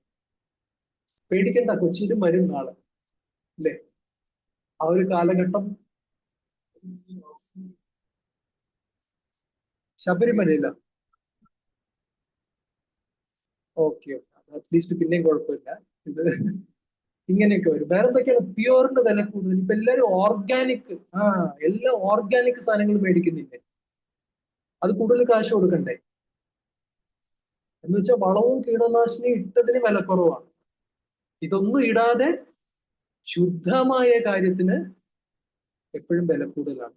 ഇവിടെ ഭഗവാൻ പറയുന്നു, ഭഗവാനും ശുദ്ധതയ്ക്ക് വില കൽപ്പിക്കുന്നു, റൈറ്റ്? ഭാവസംശുദ്ധിരിത്യേതത് തപോ മാനസമുച്യതേ. ഭഗവാനെ സംബന്ധിച്ച് ശുദ്ധ ഭക്തൻ, റൈറ്റ്? ഓർഗാനിക് ഭക്തൻ എന്ന് വേണമെങ്കിൽ പറയാം, റൈറ്റ്? കീടനാശിനിയും ഇതൊന്നും ചേർക്കാതെയുള്ള പരിശുദ്ധ ഭക്തനെ ഭഗവാന് ഭയങ്കര പ്രിയമാണ്. കാപട്യമില്ലാത്ത, പ്രഭുപാദ് അതിനെ കുറിച്ച് പറയുന്നു, ശുദ്ധതയുടെ പ്രധാന ലക്ഷണം ഇതാണ്. വേറൊരു സുഭാഷിതമുണ്ട്, അതോടെ ഞാൻ നിർത്താം. മനസ്യേകം വചസ്യേകം, മനസ്യന്യത് വചസ്യന്യത് കർമ്മണ്യന്യത് ആത്മനാം, മനസ്യേകം വചസ്യേകം കർമ്മണ്യേകം മഹാത്മനാം. ഒരു ദുരാത്മാവിന്റെ ലക്ഷണം മനസ്യന്യത്, മനസ്സിൽ എന്തോ ചിന്തിക്കും. വചസി, സംസാരിക്കുമ്പോൾ മറ്റൊന്നായി സംസാരിക്കും. ചിന്തിക്കുന്ന ഇയാളെ ഞാൻ വകവരുത്തി തീരും എന്ന് വിചാരിക്കും മനസ്സിൽ. പറയുമ്പോ സാർ എങ്ങനെയുണ്ട്, സുഖമാണോ, ഇല്ലേ? വീണുപോകും സംസാരം, ശരിയല്ലേ? പുറകില് ഗുണ്ടാ സംഘമായിരിക്കും, കൊട്ടേഷൻ സംഘത്തിനായിരിക്കും നമ്മളെ വകവരുത്താൻ. സംസാരിക്കുമ്പോ ഇതുപോലൊരു സരസ്വതി കടാക്ഷമുള്ള നാവ് കണ്ടിട്ടില്ല എന്ന് വിചാരിക്കും, ശരിയല്ലേ? വിഷകുംഭം പയോമുഖം എന്ന് പറയും. ഹൃദയത്തിനകത്ത് വിഷമായിരിക്കും, വാക്കില് പാല് പോലെയായിരിക്കും. സോ ഈ ഒരു കാപട്യം, മനസ്യന്യത് വചസ്യന്യത് കർമ്മണ്യത്, പ്രവൃത്തിയിൽ മറ്റൊന്നായിരിക്കും. അങ്ങനെയുള്ള ഒരു വ്യക്തി ദുരാത്മാവാണെന്നും, ഇതൊക്കെ ഒന്നായിരിക്കുന്ന വ്യക്തി, മനസ്സിലായില്ലേ? മനസ്സിലും സംസാരത്തിലും പ്രവൃത്തിയിലും ഒന്നായിരിക്കുന്ന വ്യക്തി മഹാത്മാവാണ്, ശുദ്ധനാണ്. ആ ശുദ്ധ, അതിനർത്ഥം എപ്പോഴും സത്യം പോയി പറയണം എന്നല്ല. കൃഷ്ണനെ വന്നിട്ട് പറഞ്ഞു, എന്താണ്, യുധിഷ്ഠിരനോട് പോയി കള്ളം പറയാൻ പറഞ്ഞു. അത് വേറെ ലെവൽ, അത് ഭക്തിയുടെ ലെവൽ, മനസ്സിലായില്ലേ? ആ എക്സാമ്പിൾ എടുത്ത് നമ്മൾ ഡെയിലി യൂസിന് നമ്മൾ പ്രയോഗിക്കരുത്. പക്ഷെ ഈ ഒരു ക്വാളിറ്റി പുറത്ത് അകത്ത് ഇതുള്ളത് ഒരു എന്താ പറയാ, സോ അങ്ങനെയുള്ള ആൾക്കാർ നമുക്ക് ഇഷ്ടമല്ലേ? എല്ലാവർക്കും ശുദ്ധ വ്യക്തികളെ വേണം. ആലോചിച്ച് നോക്കൂ, ഒരു തീവ്രവാദി ആണെങ്കിൽ പോലും അയാളുടെ ഭാര്യ ഈ സ്വഭാവശുദ്ധി ഉള്ളവളായിരിക്കും എന്ന് വിചാരിക്കുമോ? ഞാൻ പറയുന്ന അനുസരിച്ച് എനിക്ക് വിശ്വസിക്കാൻ പറ്റുന്ന ആളായിരിക്കണം എന്ന് ആ തീവ്രവാദി പോലും വിചാരിക്കില്ല. ശരിയല്ലേ? ഈ ഒരു ഇതുണ്ട്, നമ്മുടെ ഫേസ്ബുക്ക് കണ്ടുപിടിച്ച ആരാണ്? ഫേസ്ബുക്കിന്റെ ഓണർ ആരാണ്? ആരാ പറഞ്ഞു? സക്കർബർഗ്, മാർക്ക് സക്കർബർഗ് എന്ന് പറയുന്ന ആളാണ്. പുള്ളി വന്നിട്ട് വീട്ടില് അയാളുടെ കുട്ടികൾക്ക് മൊബൈലിലും ഡിവൈസസിലൊക്കെ പാരന്റൽ കൺട്രോൾ സ്ട്രിക്റ്റ് ആയിട്ട് വെച്ചിട്ടുണ്ടെന്നാണ് പറയുന്നത്. എന്റെ കുട്ടികൾ ഇത് കണ്ട് നശിക്കില്ല. കാര്യം ഞാൻ ഉണ്ടാക്കിയ സോഫ്റ്റ്വെയർ ആണ്, എനിക്കറിയാം ഇതിന്റെ എന്താണെന്നുള്ളത്. മനസ്സിലായില്ലേ? കൺട്രോൾഡ് ആയിട്ട് ഉപയോഗിക്കണം, ഉപയോഗിക്കരുതെന്നല്ല പറയുന്നത്, കൺട്രോൾ ചെയ്യണം. അപ്പൊ പുള്ളിക്ക് ഇതിന്റെ പ്രശ്നം അറിയാം, ആൾക്ക് അതിന്റെ പ്രശ്നം അറിയാവുന്നതുകൊണ്ട് സ്വന്തം മക്കൾക്ക് പോലും കൺട്രോൾസ് വെച്ച്. മനസ്സിലായില്ലേ? അതുകൊണ്ട് പറഞ്ഞു വരുന്ന ഇതാണ്, ഒരു സ്വഭാവശുദ്ധി വളരെ പ്രധാനമാണ്. അതിനു വേണ്ടിയാണ് നമ്മൾ ശാസ്ത്രങ്ങൾ വായിക്കുന്നത്. ഇവിടെ മഹാഭാരതം ഇവിടെ പറയുന്നുണ്ട്. മഹാഭാരതം പ്രധാനമായിട്ട് പറയുന്നു ഇതൊക്കെ സ്റ്റഡിങ് വേദിക് ലിറ്ററേച്ചർ, ശാസ്ത്രങ്ങൾ നമ്മൾ പഠിക്കുക എന്നുള്ളത് വളരെ പ്രധാനം. അങ്ങനെ ചെയ്യുമ്പോഴാണ് നമുക്ക് എല്ലാത്തരം വ്യക്തിത്വങ്ങളെയും ശാസ്ത്രങ്ങളിൽ നിന്ന് പരിചയപ്പെടാം. ഇല്ലേ? നമുക്ക് ഹിരണ്യകശിപുവിനെ കാണാൻ സാധിക്കും, നമുക്ക് പ്രഹ്ലാദനെ കാണാൻ സാധിക്കും, നമുക്ക് യുധിഷ്ഠിരനെ കാണാൻ സാധിക്കും, ദുര്യോധനനെ കാണാൻ സാധിക്കും. ആ കഥ അറിയില്ലേ? യുധിഷ്ഠിരനും ദുര്യോധനനും പറഞ്ഞു വിട്ടു. ഒരാളെ പറഞ്ഞു വിട്ട് എന്ത് ഉദ്ദേശത്തോടെ? എന്താണ് ദുര്യോധനെ പറഞ്ഞു വിട്ടത്? നിങ്ങളെക്കാളും നല്ലവനെ കണ്ടുപിടിച്ച് കൊണ്ടുവരിക എന്ന് പറയും. പോയി കുറെ നേരമായി തിരിച്ചു കണ്ടില്ല. യുധിഷ്ഠിരനെ പറഞ്ഞു വിടും, നിങ്ങളെക്കാളും മോശപ്പെട്ടവനെ കണ്ടുപിടിച്ച് കൊണ്ടുവരുമെന്ന് പറഞ്ഞു. അദ്ദേഹവും തിരിച്ചു വന്നു കുറെ നേരമായി. എന്ന് പറയുന്നത് പോലെ ഈ സ്വഭാവങ്ങളെ നമുക്ക് കാണാൻ സാധിക്കും. സ്വഭാവശുദ്ധി അനുസരിച്ച് ആ വ്യക്തി ഭഗവാന്റെ കാരുണ്യം എങ്ങനെ ആ വ്യക്തിക്ക് കിട്ടുന്നു എന്നുള്ളതൊക്കെ നമുക്ക് കാണാൻ സാധിക്കും. അതുകൊണ്ട് നമുക്കിവിടെ നിർത്താം. പറഞ്ഞു വരുന്നത് ഈ ക്വാളിറ്റീസ് ഡെവലപ്പ് ചെയ്യുക എന്നുള്ളത് വളരെ പ്രധാനമാണ്. അതൊക്കെ നമുക്ക് ഭക്തന്മാരുടെ സംഘത്തില് നമുക്ക് ഈ കാര്യങ്ങൾ തുറന്ന് സംസാരിക്കാൻ വളരെ ഒരു പ്രധാന കാര്യമാണ്. നമ്മുടെ ഹൃദയത്തിന്, നമ്മുടെ ശരീരത്തിനകത്ത് ഒരു രോഗമുണ്ടെങ്കിൽ, ഒരു വയറ്റില് ഒരു എന്താണ് ഗ്യാസ്ട്രോ ഇഷ്യൂ, അല്ലെങ്കിൽ നമ്മുടെ ഹാർട്ടിലൊരു എന്താണ് പറയാറ്, ഹാർട്ടിലൊരു പ്ലോട്ട് അല്ലെ, ബ്ലോക്ക് ഉണ്ടെങ്കിൽ അതിലെന്താ സംഭവം? സ്റ്റെന്റ് ഇടണ്ടേ? ഇതൊക്കെ ഇപ്പൊ എല്ലാവർക്കും അറിയാം, അത്ര സർവ്വസാധാരണമായോ അല്ലെ? സോ അങ്ങനെ വരുമ്പോ നമ്മൾ തുറന്ന് ഓപ്പറേറ്റ് ചെയ്യേണ്ടി വരും, ഇല്ലേ? ശരീരത്തിൽ കീറി മുറിച്ച് നമുക്ക് ഓപ്പറേറ്റ് ചെയ്ത് അതിനെ കറക്റ്റ് ആക്കിയിട്ട് വീണ്ടും തുന്നി കെട്ടേണ്ടി വരും. എന്ന് പറയുന്നത് പോലെ നമ്മുടെ മനസ്സിനകത്ത് ഈ കാര്യങ്ങളൊക്കെ ഉണ്ട്. ശരിയാണോ? നമ്മളുടെ അകത്തൊരു വില്ലൻ ഉണ്ട്, നമ്മൾ അറിയാതെ, നമ്മളത് കാണിക്കുന്നില്ലെന്നേ ഉള്ളൂ. എല്ലാവർക്കും ഉണ്ട്, ഇല്ലേ? ആ പടക്കത്തിന്റെ തിരി പറഞ്ഞ പോലെ ചിലർക്ക് നീണ്ട തിരിയായിരിക്കും, കണ്ടു കഴിഞ്ഞാൽ ഇതാണെന്ന് തോന്നും. പക്ഷെ എല്ലാവർക്കും അവരവരുടെ കുറവുകളുണ്ട്. പക്ഷെ ആ കുറവുകൾ നികത്താനും അതിനെ പരിഹരിക്കാനും നമ്മൾ ഇവിടെ ശരീരം തുറക്കുക, ഹാർട്ട് കീറി മുറിക്കുക, വയറ് കീറി മുറിക്കുക അല്ല, നമ്മുടെ മനസ്സ് കീറി മുറിക്കണം. റൈറ്റ്? അത് തുറന്ന് സംസാരിച്ച് അതിന് പരിഹാരം കണ്ട് അതിനെ ശുദ്ധീകരിക്കാൻ മനസ്സിന്റെ ശുദ്ധീകരണം വളരെ പ്രധാനമാണ്. അതുകൊണ്ടാണ് ഏറ്റവും പ്രധാനമായിട്ട് പറയുന്നത് 3 കാര്യങ്ങൾ നമ്മൾ ചെയ്യണം. ഒന്ന്, നാമം ജപിക്കുക. ഹരേ കൃഷ്ണ കൃഷ്ണ കൃഷ്ണ ഹരേ ഹരേ, ഹരേ രാമ രാമ രാമ ഹരേ. ഈ മഹാമന്ത്രം നമ്മള് ആദ്യമൊക്കെ നമ്മൾ ചടങ്ങായിട്ട് ജപിക്കാം, കുഴപ്പമില്ല. പക്ഷെ ഈ മഹാമന്ത്രം എന്ന് പറയുന്നത് ഭഗവാൻ തന്നെയാണ്, ഒരു വ്യത്യാസവും ഇല്ല. ആ പേരും വ്യക്തിയും തമ്മില് നാമനാമിനോ അഭേദ, കൃഷ്ണനും കൃഷ്ണന്റെ നാമം തമ്മിൽ ഒരു വ്യത്യാസവും ഇല്ലാത്തത് കൊണ്ട് ഏറ്റവും പ്യുവർ ആരാണ്? പരിശുദ്ധൻ ആരാണ്? ഭഗവാൻ തന്നെയാണ്, അല്ലെ? ഭഗവാന് 2 ഗുണങ്ങളുണ്ട്. ശുദ്ധം അപാപവിദ്ധം എന്ന് ഈശോപനിഷത്തിൽ പറയുന്നു. അതായത് ഒന്ന്, ഭഗവാൻ സൂര്യനെ പോലെയാണ്, പ്യുവർ ആണ്. സൂര്യരശ്മികൾ എപ്പോഴും പരിശുദ്ധമാണ്. മാത്രമല്ല, എവിടെങ്കിലും അശുദ്ധി ഉണ്ടെങ്കിൽ സൂര്യരശ്മി എന്ത് ചെയ്യും? അശുദ്ധമായതിനെ ശുദ്ധീകരിക്കുകയും ചെയ്യും. എക്സാമ്പിൾ പറയുന്ന ആരെങ്കിലും മൂത്രം ഒഴിച്ചു, ഇത് തന്നെയാണ് എക്സാമ്പിൾ പറയുന്നത്. ആ പ്രദേശം അശുദ്ധമാവും, ദുർഗന്ധം ഉണ്ടാവും. പക്ഷെ എന്ത് സംഭവിക്കും? കുറച്ചു നേരം സൂര്യപ്രകാശം വന്നു കഴിഞ്ഞാൽ അത് സ്റ്റെറിലൈസ്ഡ് ആവും, ശുദ്ധീകരിക്കപ്പെടും. അതുപോലെ ഭഗവാൻ ആ കഴിവുണ്ട്, നാമത്തിന് കഴിവുണ്ട്. അപ്പൊ ദിവസവും ശ്രദ്ധയോടെ എന്റെ ഹൃദയം ശുദ്ധമാകണമേ എന്നൊരു പ്രാർത്ഥനയോടെ തന്നെ നമ്മൾ നാമം ജപിക്കുക. കാര്യം ഹൃദയം ശുദ്ധമായി കഴിഞ്ഞാൽ ഈ പറയുന്ന പല പ്രശ്നങ്ങളും നമ്മൾ അറിയാതെ ഇല്ലാതെയാണ്. കാര്യം അത് പിന്നെ പ്രശ്നമാവില്ല, അല്ലെ? ഒന്ന് ആ കാര്യം നാമം ജപിക്കുക. വേറൊന്ന് പ്രഭുപാദ തന്നെ ഇവിടെ പറയുന്നത് ശാസ്ത്രങ്ങൾ വായിക്കുക, വൈദിക സാഹിത്യത്തിലേക്ക് ശ്രദ്ധ തിരിക്കുകയാണ് ഇതിന് നല്ലത്. ഈ പ്രഭുപാദ പുസ്തകങ്ങൾ എഴുതിയിട്ടുണ്ട്, പുസ്തകങ്ങൾ വായിക്കുക, ദിവസേന കുറച്ചു നേരം വായിക്കുക. നാമം ജപിച്ചു കഴിഞ്ഞാൽ നമ്മുടെ മനസ്സ് ശുദ്ധിയാവും, ശാസ്ത്രം വായിച്ചു കഴിഞ്ഞാൽ നമ്മുടെ ബുദ്ധി ശുദ്ധിയാവും. ഓക്കെ, മനസ്സ്, ബുദ്ധി.